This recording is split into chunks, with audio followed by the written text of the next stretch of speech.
Hello, everybody. I'd just like to welcome everyone to our first WWDA Lead webinar called We Can All Be Leaders. My name is Libby Cunnington and I'm the Senior Project Officer for Women with Disabilities Australia. I'd like to just start off with acknowledging the traditional owners of the land and pay my respects to past, present and emerging leaders. I'm on the land of the Wurundjeri people, which is part of the Kulin Nation. And I would also like to especially acknowledge any First Nations people who are joining us today. Today is a really big day for us at Women with Disabilities Australia for a couple of different reasons.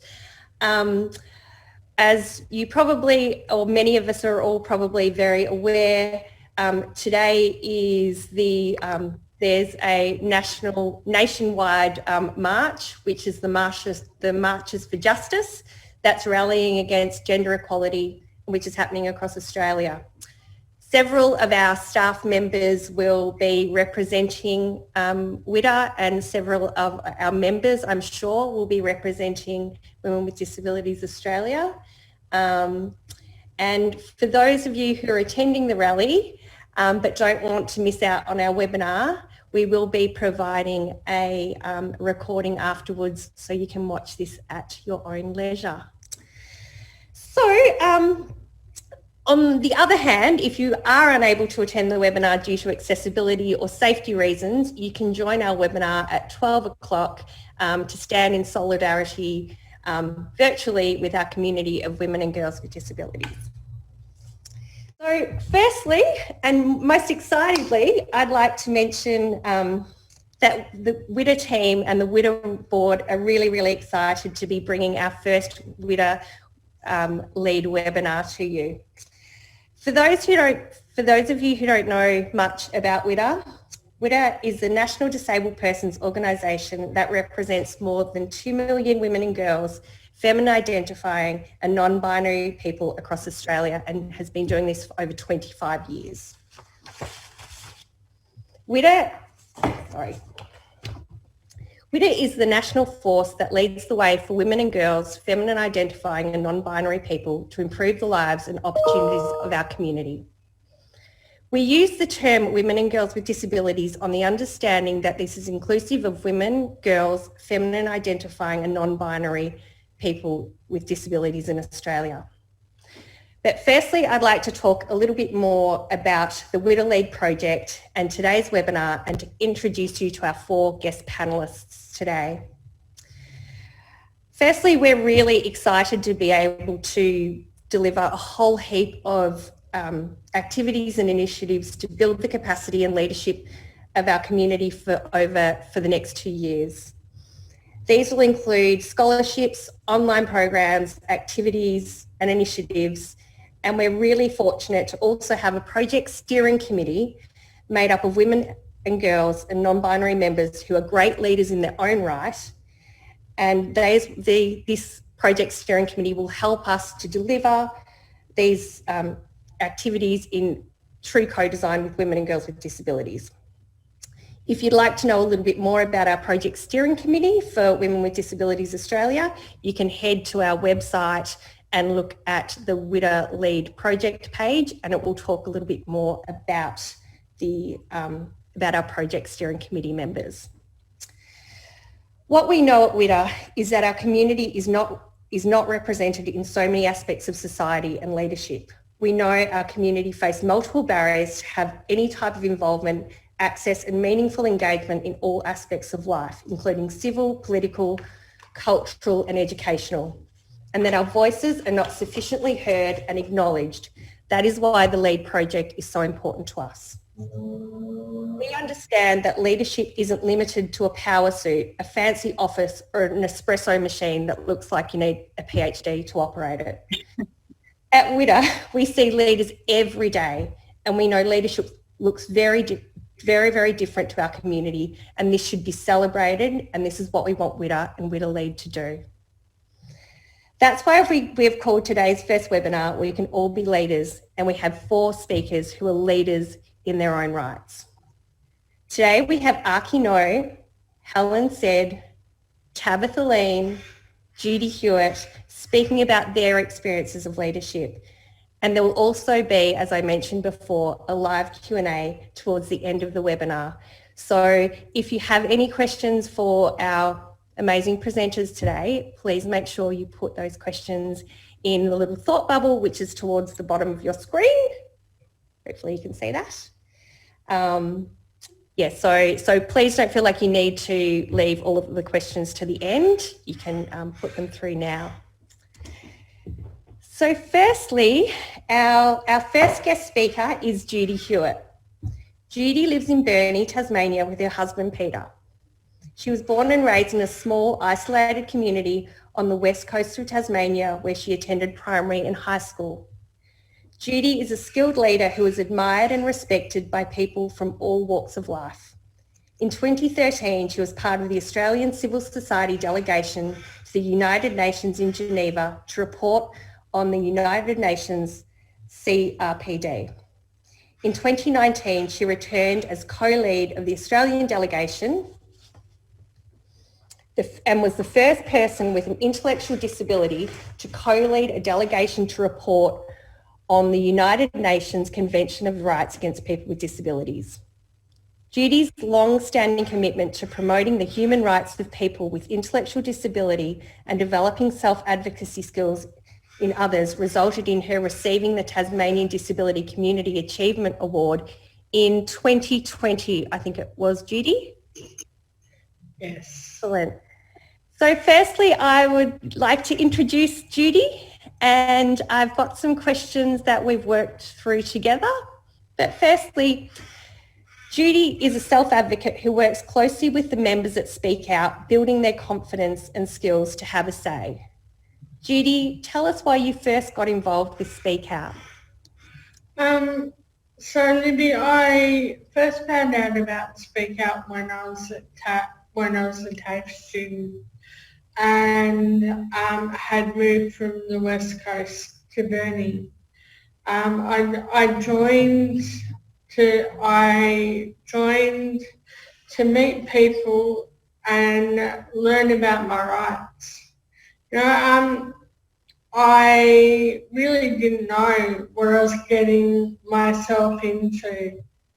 And it was the best decision I'd made because I met Pete, my husband, there.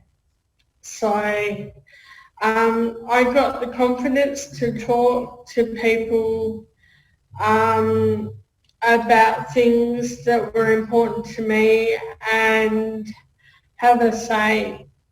I was elected members executive and I represented other people with disabilities and intellectual disabilities. And nothing about us without us is so important. No, I didn't join Speak Out knowing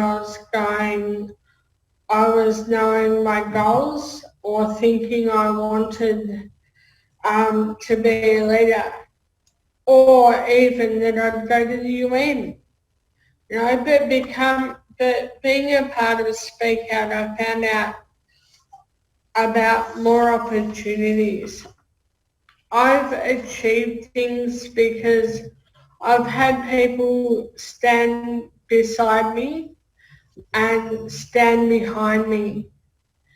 And they've helped me to learn and grow and given me a push when I've needed it.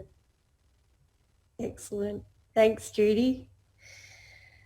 What are some of the important, you've spoken about speaking at the United Nations. Mm-hmm. What are some, and I know you've already mentioned this, but what are some of the important things you've spoken about there at the UN? Well, the first time I went to the UN was in 2013 and then in 2019 as a co-lead of the Australian delegation. I talked about the same things and the same issues each time because things for people with disabilities hadn't changed and haven't changed. No, people should be able to choose where they live and who they live with, not live in an institutionalised setting. Even with the NDIS today, new types of institutions are being built, and that are separate from the community. People with disabilities are not being paid fairly in ADEs, and less than 1% go on to work in mainstream jobs. Unemployment is doubled for people with disabilities. Now, health outcomes for people with intellectual disabilities are really shocking.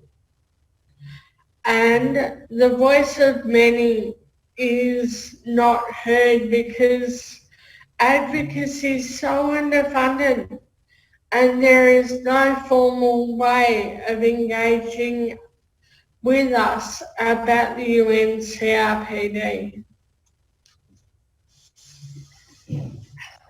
I guess it must have been a bit nerve-wracking speaking at the United Nations. How did that go? Like, how did that, like, you know, it can be nerve-wracking speaking in lots of different forums, big or small, but that's pretty huge. So how did you feel doing that?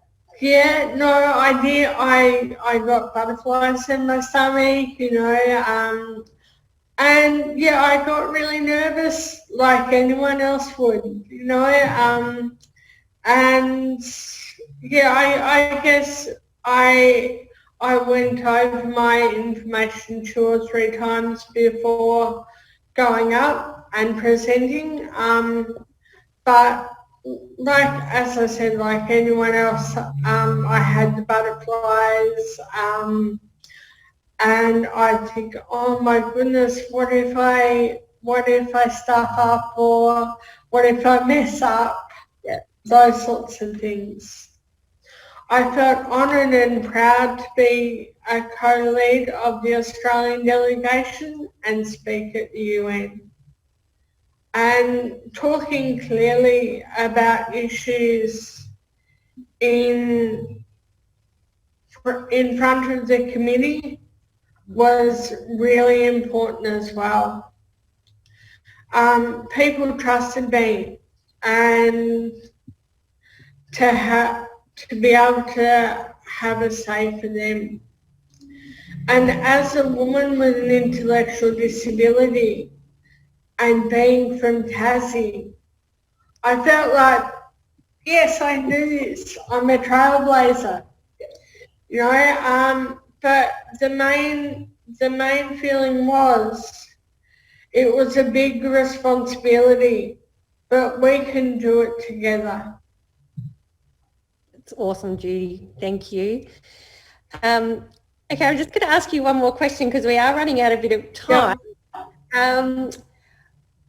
Okay. Can you tell us about some leadership qualities that you think are important in other people that you admire? Certainly can. There are lots of different ways of being a leader. I think we need to treat everyone with respect, and we need to talk to them, you know, communicate with them, listen with them, and be able to include people. Yeah. But just for a couple of examples of,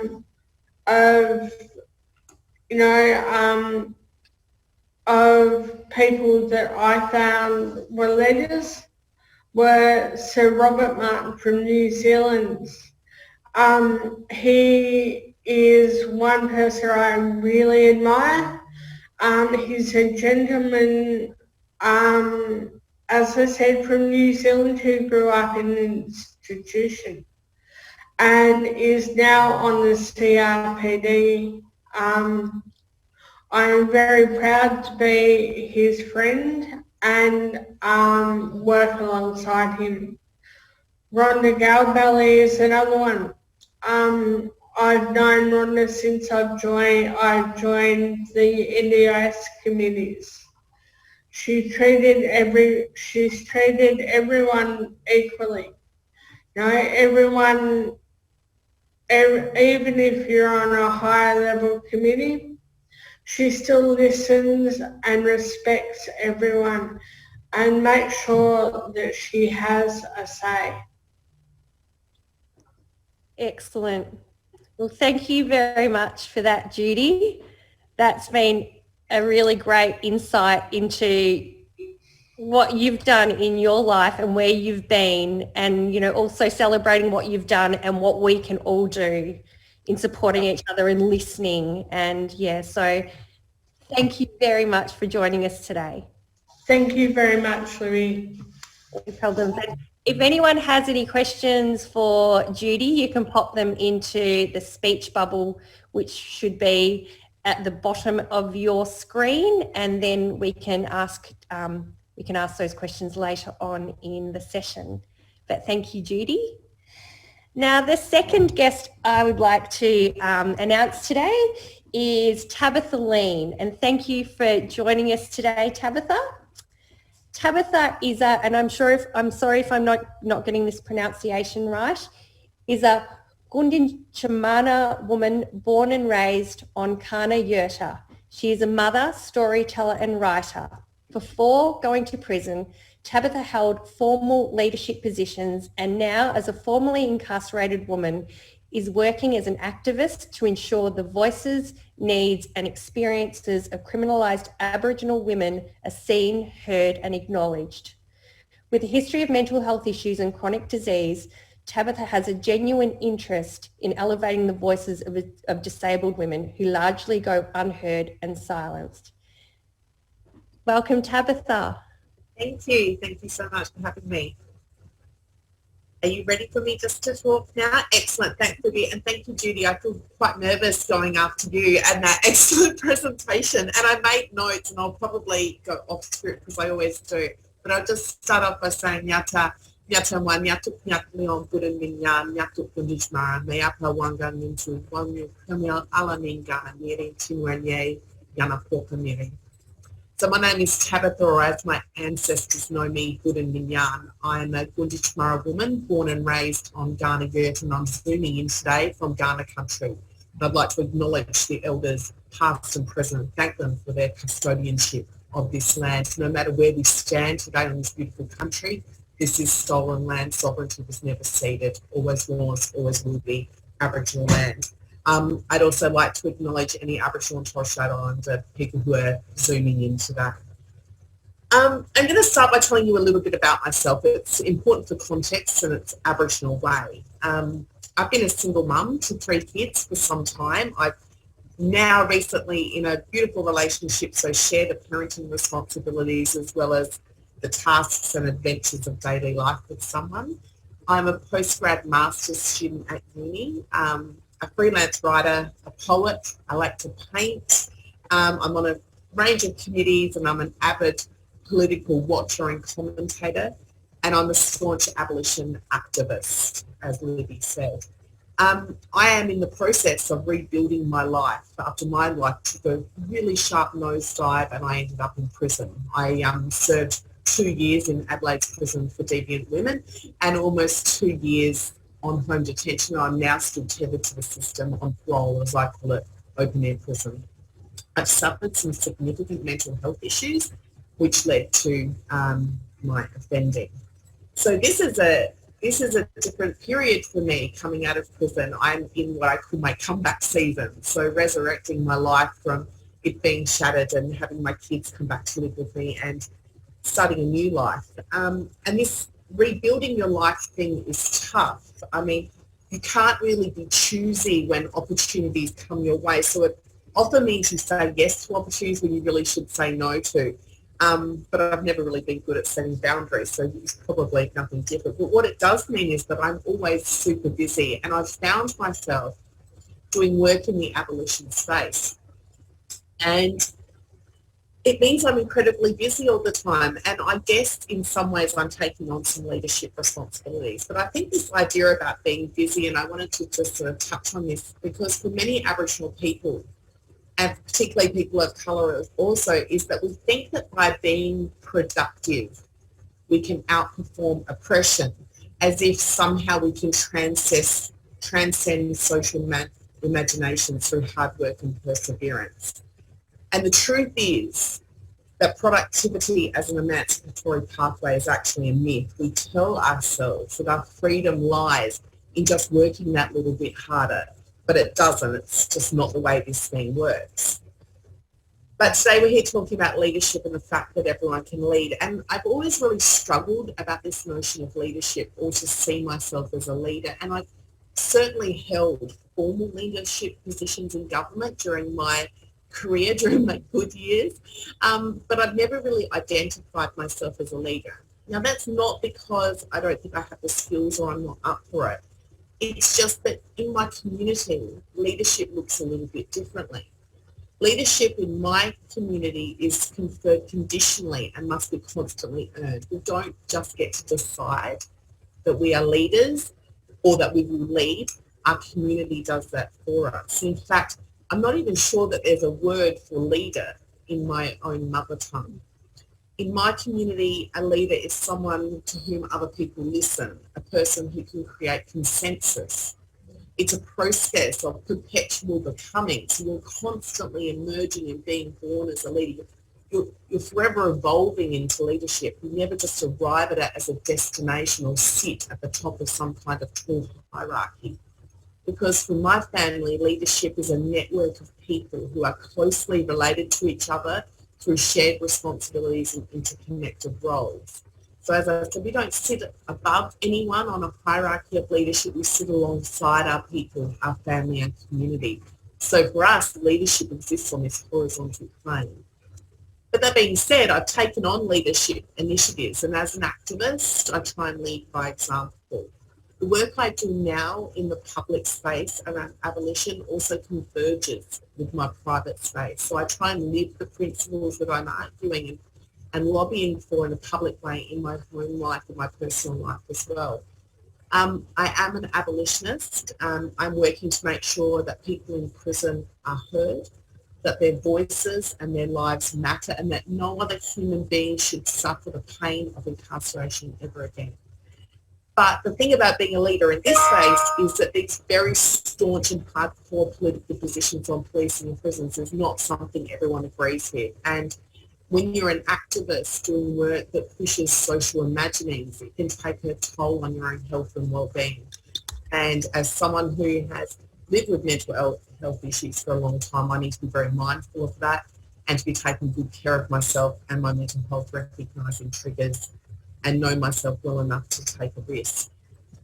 I think that everyone can be a leader. I think this idea that everyone can lead is true. And I think whether you are a leader or you take leadership or you just lead work, I think that nothing that I've done in my past life, including being in prison, has held me back from that. And what Judy said about nothing about us without us rings very true for me. So I think we need to hear the voices of people who have lived experience of disability as well as broader ranges of disabilities. And I would say to everyone, if you're sitting around a panel and you're not seeing people represented on that panel and you are discussing an issue that would affect those people, that you should stand aside or share your platform with people. So I just want to finish off there to say thank you for this opportunity to speak, and I look forward to the questions and hearing the rest of the speakers. Thank you. Thank you, Tabitha. That's excellent. And I really love your idea of horizontal leadership. That really kind of stood out. So thank you very much. And if anyone has questions for Tabitha, please put it in the speech bubble and we'll ask towards the end of the session. But thank you, Tabitha. Our next speaker today is Aki No. And Aki is actually on the project steering committee for WWDA Lead. So we're welcoming Aki today and thanking them for being here. So just a little bit more about Aki. He is the Executive Director of Chronic Pain Australia and is a proud young disabled person with multiple chronic illnesses and disabilities, including complex chronic pain issues. Aki also serves on the board of Disability Justice Australia as a board member, past treasurer, and is now secretary. Aki has been unwell from birth and has dealt with a lifetime of challenges relating to their chronic illnesses and disabilities. Aki is deeply passionate about the rights of people with disabilities and chronic illness, particularly for young people, women and children, especially relating to families and intimate partner violence, as many of Aki's disabilities are a direct result of violence. Representation of many intersectionalities such as people of colour, migrant refugee peoples, LGBTIQ+, and appearance diversity are Aki's big passions and what Aki aims to achieve.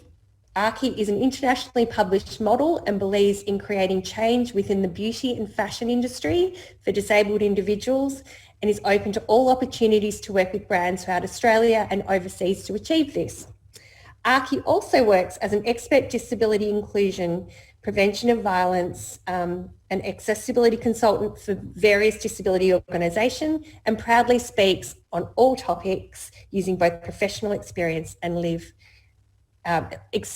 professional expertise and lived experience. I'd like to welcome Aki today to talk about her experience of leadership. Welcome, Aki. Hi everyone. Thank you for the introduction, Libby. It's hard to top what everything that Tabitha said. A lot of the things that Tabitha said resonated with me as well, coming from a person of colour background, and particularly about working hard, and the harder that you work and the harder that you push, like that, the oppression against people of colour, and that oppression can be overcome, and that it doesn't exist, and all the barriers associated with that just dissipate, which unfortunately isn't true. I guess I just wanted to give also a bit of background on myself and my experiences of leadership and what leadership means to me, and I guess how getting into leadership and the definition of leadership is quite different for everybody, and it's very similar to what Tabitha said in terms of it's very difficult to just appoint yourself a leader. It's more about what the community views you as, and how you can speak up on topics and things that matter to you and what you're passionate about, and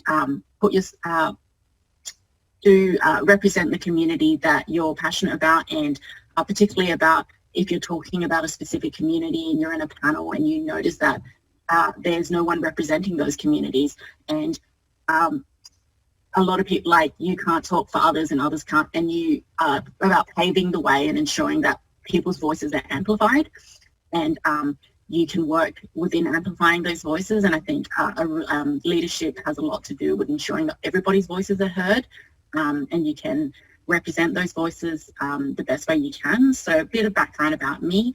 My parents were refugees from the Vietnam War, so they came here on a boat some 20, 30 years ago, and they don't speak English. They were not very educated, and so my experiences of disability and my experiences of growing up in Australia were very complex, because there was such a clash between cultures, and there was such a clash between understanding like the way of life in Australia and the way of life back in Vietnam, and like things that you should be grateful for, and things that you that are challenges here and barriers here are not seen as great barriers, because the comparison of growing up on the streets of Vietnam in poverty without food to eat and a roof over your head was such,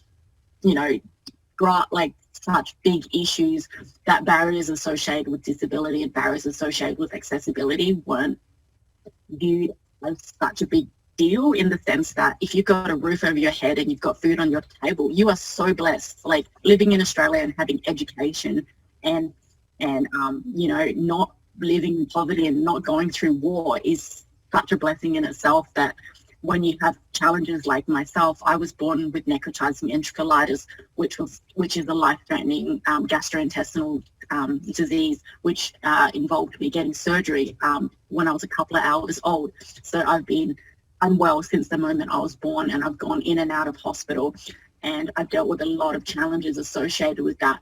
But despite going through that, life could have still been much more difficult back in Vietnam.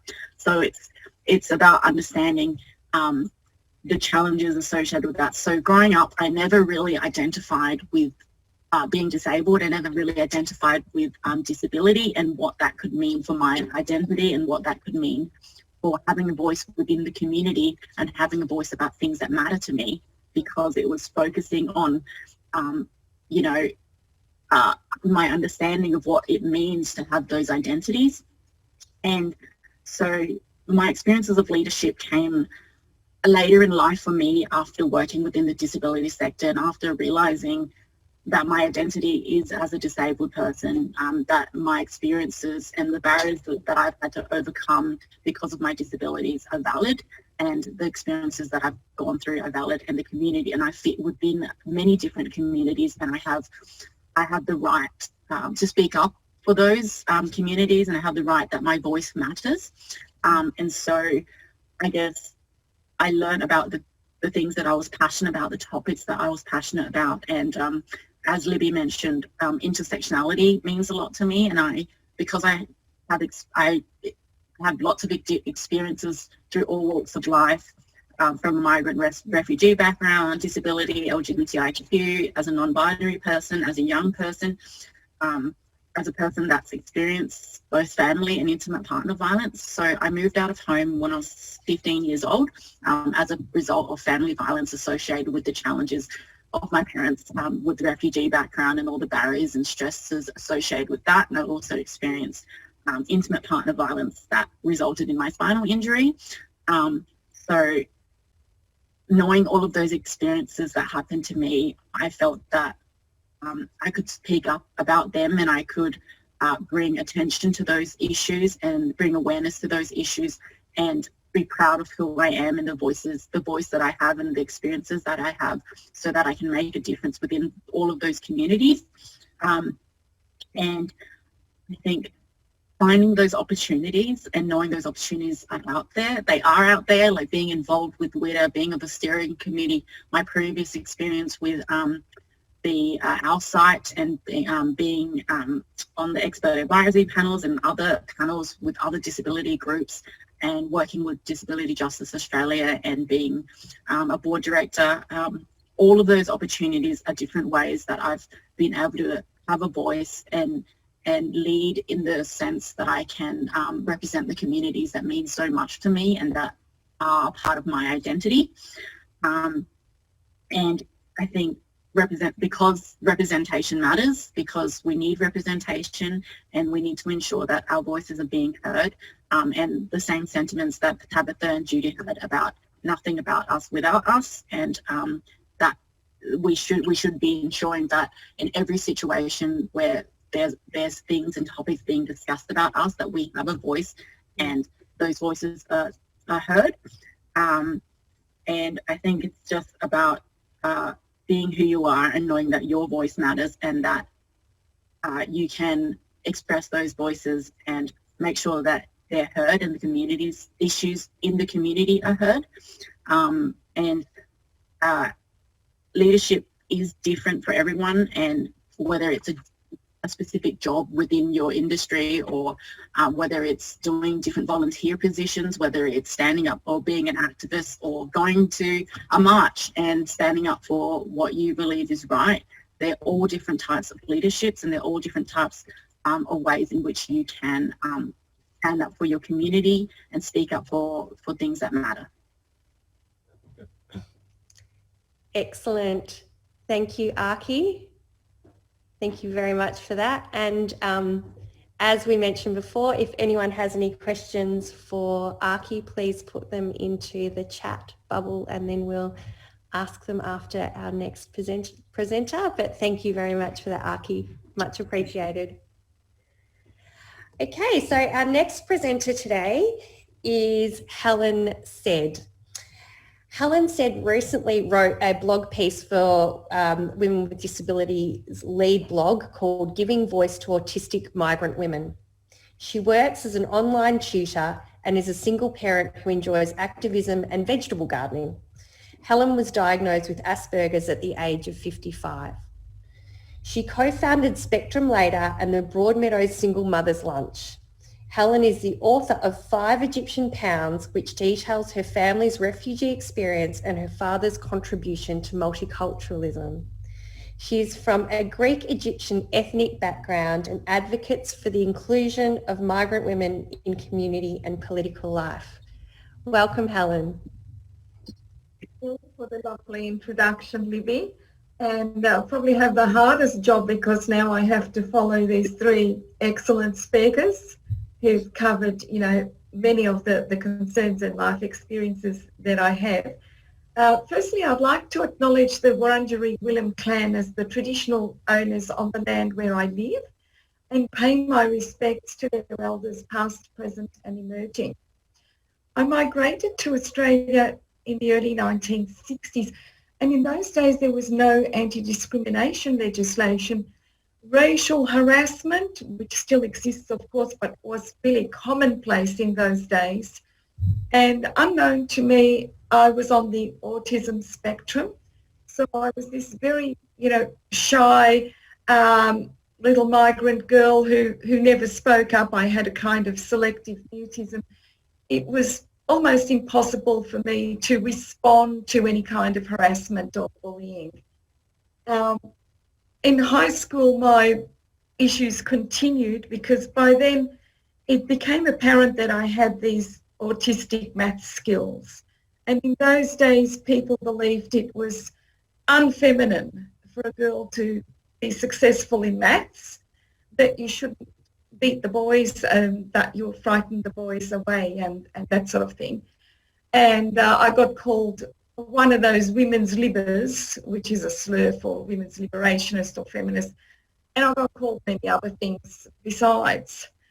The turning point came for me when I went to university, and I felt that, I had worked hard. I wanted some respect. I didn't want this, put down and discrimination anymore.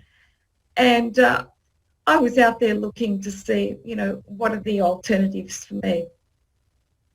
And I saw an advertisement for the Melbourne University Women's Liberation Club, and I thought, oh, am I one of those women's libbers, like what they said? And, there was only one way to find out. So, shy little thing that I was, I crept into a women's liberation meeting one lunchtime, and I heard them talking about sexual politics and bureaucracy, and I didn't understand what they were talking about, really. I mean, I was just this overprotected little migrant girl, and I got to uni from being good at maths. I hadn't done all of that reading, So something inside me said, look, hang in there, this is for you. You'll find a way, and you'll get somewhere with this. So I did, and before long I was hooked on political meetings. I went to a lunchtime forum nearly every day, and I started to feel that was where I belonged. And although I was still quiet socially, I began to develop my voice through writing and public speaking. So that became a sort of lifeline to me because it helped me to get my voice out there and to offload these years of discrimination when there was no laws or anti-bullying policies to protect us. Now, I continued with my political interests throughout my life.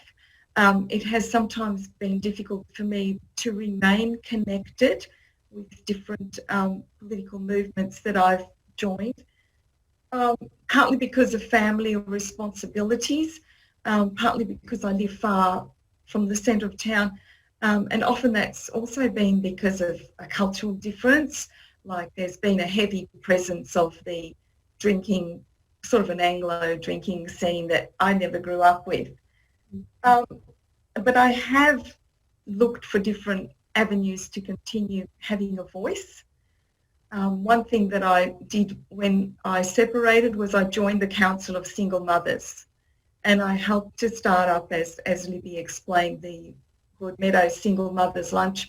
And we also got involved in protesting for the rights and living standards of the single mother families. Another thing that I've done is some writing. Writing is something that I could pick up at any time of the day in any part of my life and do as little or as much as I wanted to do. And that led to me sort of exploring my identity as a person from a mixed ethnic background. And I interviewed family elders. My dad had the most interesting stories. He still has. He's 88 now. And so I ended up writing my family stories in his voice as his biography. And I was able to start speaking at the libraries about writing your own migration story. And it helped me and my cousins to understand our background, because we had a very tumultuous background. Our families have been through many wars. By chance, I met another autistic person in the Labor Party 3 years ago. And we started up a group together called Spectrum Labor. So the idea there is to give people in the autism spectrum a voice in the political process. We write submissions, we run petitions, we hold speeches, and we meet online. And as I discovered that I'm one of very few self-advocates talking about issues for migrant women on the autism spectrum, I've joined into research, and I've been invited to join an advisory board for researching the needs of refugee families with autistic kids and how their kids get along at schools. So I've got my first meeting tomorrow night, which is very exciting. So although my life has been complicated, I feel I've put my life experiences to good use, and encourage everybody else to contribute whatever their life experience is and in whatever way they can.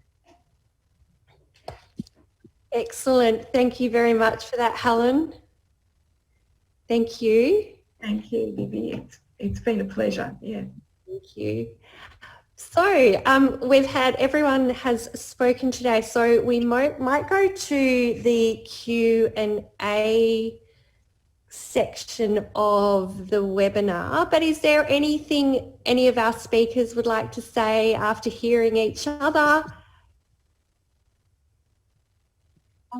I guess I wanted to touch note on what Helen was saying in terms of peers in leadership, and particularly relating to discrimination, particularly with racism and being different or coming from a different background, and the fears associated with that, or fears associated with being judged relating to that, in addition to obviously experiences as women or gender or feminine identifying people. So not only are you experiencing oppression from that side of things in terms of gender, but also racism and any other intersections that you might have, and that can be a big barrier to thinking that you can be a leader or having your voice heard for fear of judgment, and that's definitely something that I've had to overcome quite regularly. More often than not, I am the only person of colour in a lot of rooms. I'm also one of the youngest, if not the youngest person in most rooms.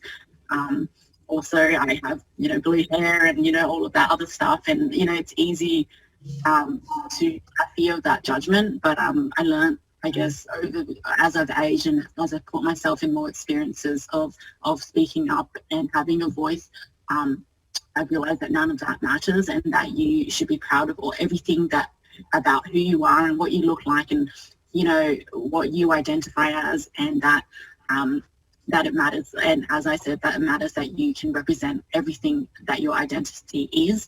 And it almost fuels you even further to be a leader when you're overcoming those oppressions and you're overcoming that racism, or you're overcoming, and you can speak up about that and know that when that happens, it's not okay, and that you can speak up against that and ensure that things like that don't happen again, particularly in panels, particularly in board meetings, particularly in situations where more often than not, when things like that are dismissed and aren't spoken up about, and I, spoken about and said that they're wrong, they keep happening again and again and again.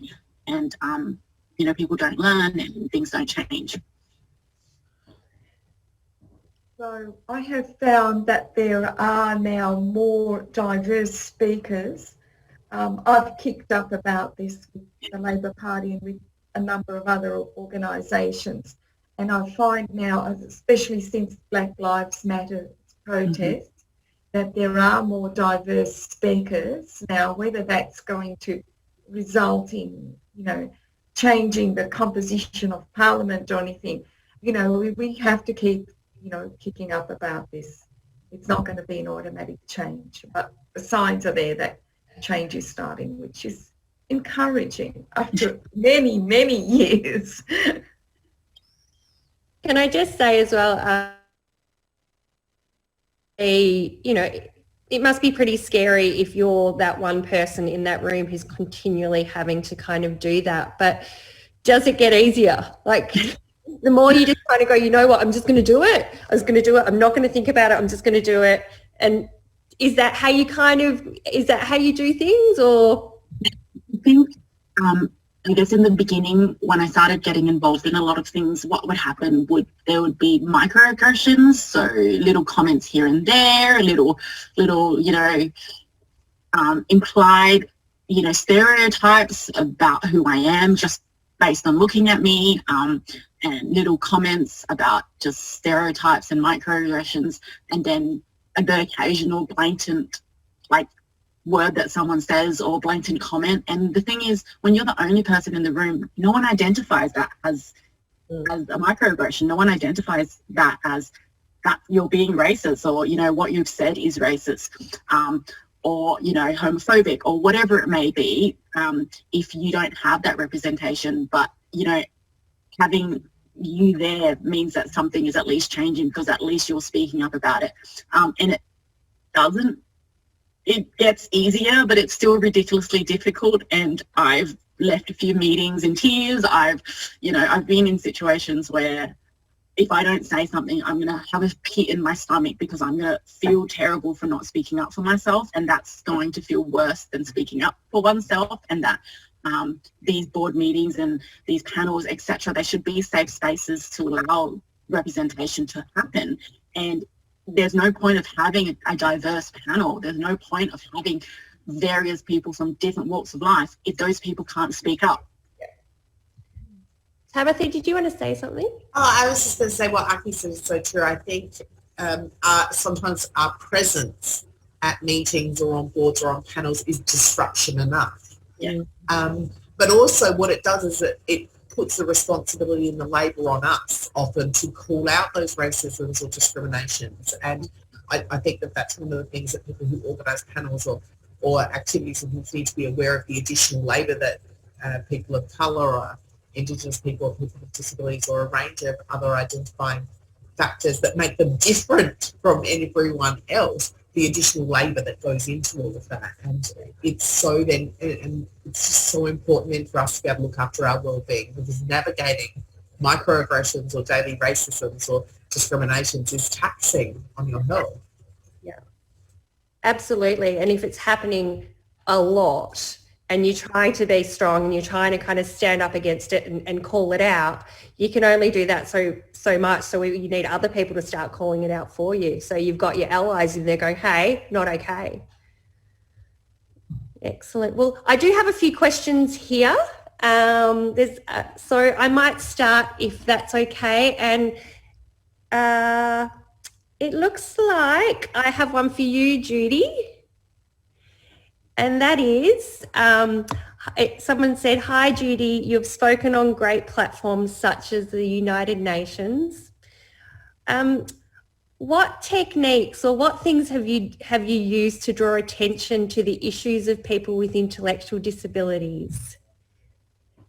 Like, has there been campaigns or particular topics that you've spoken up about?